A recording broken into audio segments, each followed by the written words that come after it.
Hello, this is Arturelia Gaming Room Reviews. I'm Arturo, and today I'll be reviewing Nintendo.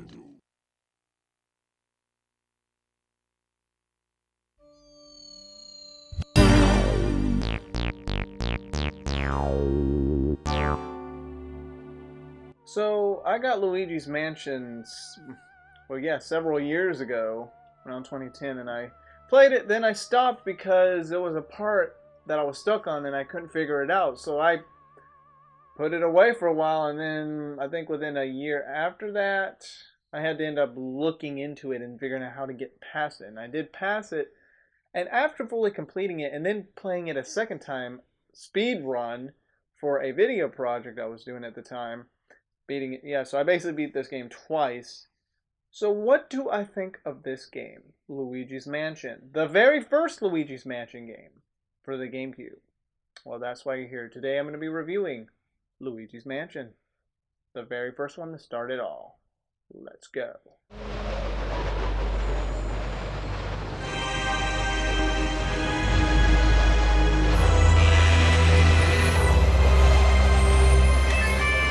When Luigi buys a mansion, Mario goes there. However, he soon goes missing. And no, not that Mario is missing. And when Luigi goes there, the mansion he bought is haunted.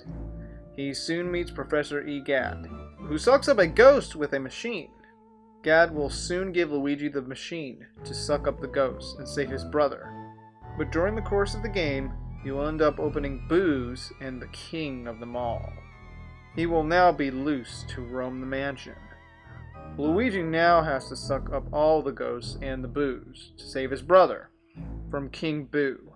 I'll be honest, there are some pretty good soundtracks in this game, with haunted spooky areas and even Luigi humming the song, the main title song. Certain soundtracks play whenever you're either sucking up ghosts. It changes depending on how strong you suck it up or not. And the rest of the soundtrack in the game just, has that haunted feel.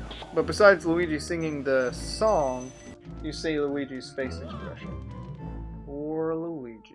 The gameplay is fun. You can suck up ghosts, explore the mansion, though it can be a challenge to find out what you're supposed to do next, which would be one of the issues in this game. And then that's how I got stuck. And it was a really big mystery of how to figure out what to do next in this particular part of the game until, it was actually obvious, but doesn't really give you much hint. Kind of have to think. And then when I found a walkthrough of it, then, oh, okay. Yeah, you're going to have to be dealing with some ghosts in different rooms to find keys to open doors for other areas of the mansion. So yes, you're going to have to wander around and deal with ghosts. I'm also going to note, you're going to have to do a lot of backtracking to figure out where you need to go. Either going back up the steps to go to a certain room to deal with a ghost, or just going around in a circle not knowing where to go, since sometimes, like I said, they don't make certain things clear where you need to go. By days in, you'll figure it out. It's just that Another day, another struggle. Climbing stairs, so much trouble. As for the gameplay mechanics, capturing ghosts is easy. However, there are points when you try to capture them, usually you have to shine a light on their hearts. Sometimes they disappear before you have a chance, and most people have had complaints about that. However, what I noticed is that you have to get really close to them before you could actually suck them up.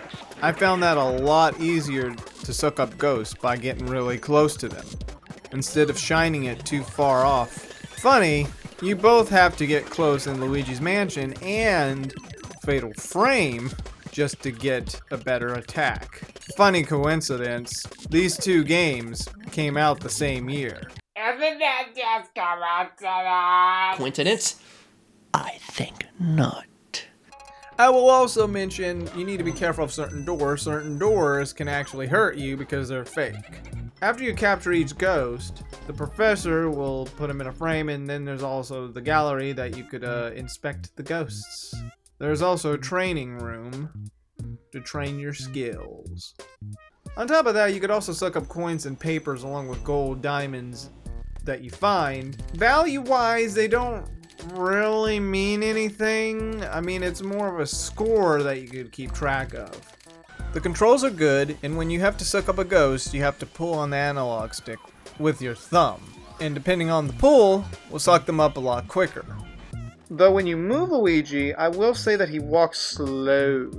So most of the time you're walking around the mansion, fighting bosses, he just walks slow. Come on now, Luigi. And there really isn't anything else on the menu screen except for the load your game. You do get certain types of powers dealing with certain ghosts that have different abilities. Fire, ice, and water both have their advantages. You do have also this Game Boy Color, which shows the map of the mansion. And you could also view in first-person view. When you do use the view mode, you could actually click on an area of the ghost's heart and see what they're talking about. They may give you maybe slight clues, but not a whole lot. You can at least see how their personality is. On top of that, Luigi can also talk about things if you select a subject. Now, like I mentioned, there was that one particular part in the game that didn't really give you a big clue, and that's how I got stuck. So I guess it's maybe a little bit of a spoiler if you don't want to know how the game goes and if you want to figure this part out. Spoiler. But you go in this room, there's a button you have to press, but you don't see the button unless you see either first-person view or through the mirror. That's how I ended up getting stuck in this game.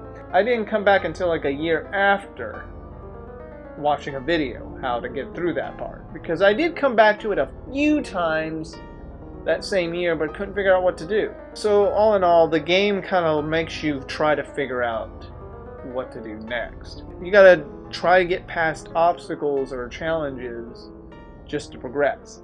Now, while that may be an interesting point in the game, and it gives you a challenge, and it makes you, well, I guess you could say it makes you feel like it's a longer experience, then okay, that's good. But some are going to have an issue, because I had the issue, and I had to figure out how to get past these parts, or at least that part. But yes, this game, you have to figure it out on your own. Besides regular ghosts that you capture in the mansion and the bosses, there are boos that you need to capture to progress through the game, or at least to get to the final part of the game. While you can capture them, some have either 200 to 100% life, which they could just escape into another room that you aren't able to access yet until you get a key. As for multiplayer, no multiplayer. As for replay value, there really isn't much after the fact. When you beat it, that's it. Wait, that wasn't there. Okay, technically there is replay value here for the Hidden Mansion, and I'll say as of now, I played part way, and I'm almost close to finishing it, but not quite. I'll say the only difference is maybe a little more challenging, but I'm not entirely sure. It's been a while since I played Luigi's Mansion the first time around, but I played it twice. And I'll say, if you know what you're doing, you're going to get it done real fast, because this game is not that long. The only thing that's going to drag you is some of the stuff that you need to do, which is, well, they don't indicate. They may hint on things. So in all honesty, it does keep the game lasting a bit longer for your enjoyment, but sometimes it can be a little frustrating when you don't know exactly where to go. Yeah, you could replay the game again, probably beat your first score, collect the coins, paper money, gold, diamonds, etc. So yes, when it comes to the replay value, you can come back and replay it again, maybe get more stars on this screen. I just noticed this. But overall, I mean, I don't know if there's really much value after the fact. Yeah, you could come back and replay it anytime, see if you could beat your scores, but that's about it.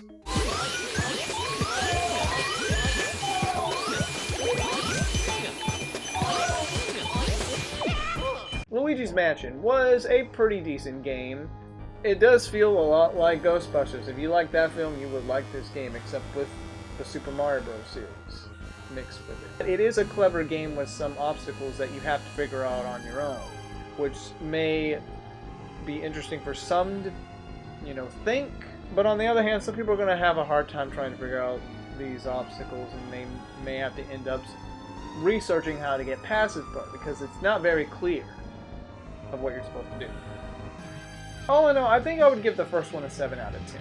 It is a good game. However, I think you will have a fun ride, at least the first time playing it. And also, you know, it's Luigi. I like Luigi. As for my recommendation, there was also Luigi's Mansion 2, Dark Moon, and then Luigi's Mansion 3. However, though, they did remake this game for the 3DS, if you want to check that out, which has a newer design of Luigi.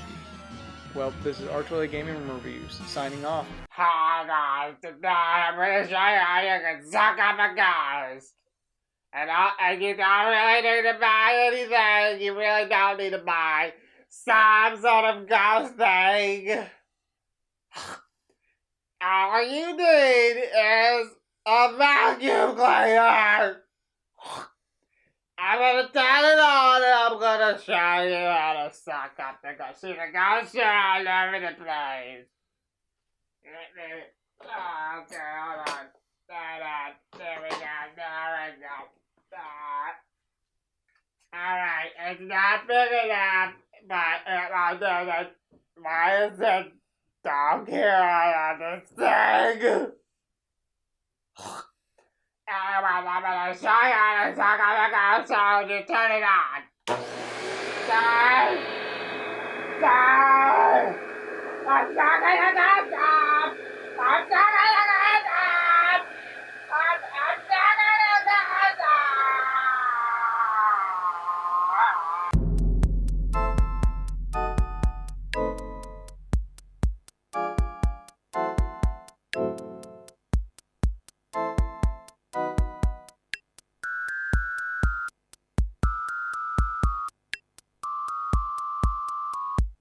You